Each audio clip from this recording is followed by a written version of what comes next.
وقتی توی یه جاده سفر میکنین خوبه که موانع راهو بشناسین، چون نمیخواین تصادف کنین، مگه نه؟ همین مسئله توی سفر ما به سوی موفقیت هم صدق میکنه. توی این ویدیو 5 عامل رو بررسی میکنیم که مانع از موفق شدن شما میشه.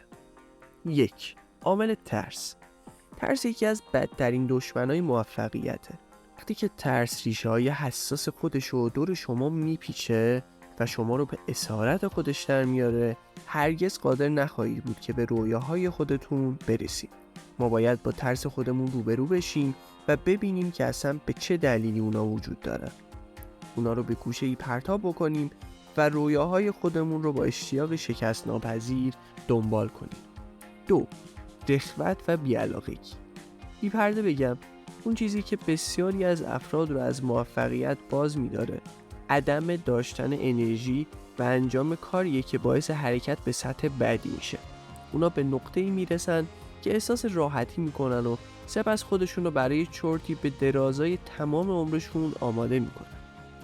3. نداشتن پشتکار. موفقیت توی تیزترین کنج یا شیبدارترین تپه است. پشتکار داشته باشین، ادامه بدید، یک تپه دیگه، یک گنج دیگه. بدبینی.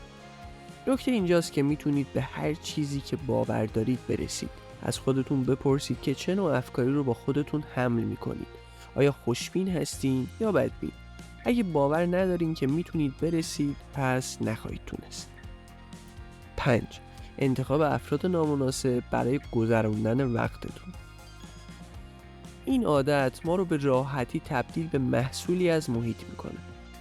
به همین خاطره که گذروندن وقت با کسایی که به شما فشار میارن تا به عقب برنگردید اهمیت بسیاری داره.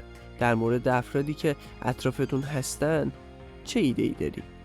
آیا این افراد با صلاحیت هستن که شما رو تشویق میکنن یا مانعی در راه موفقیتتون هستن؟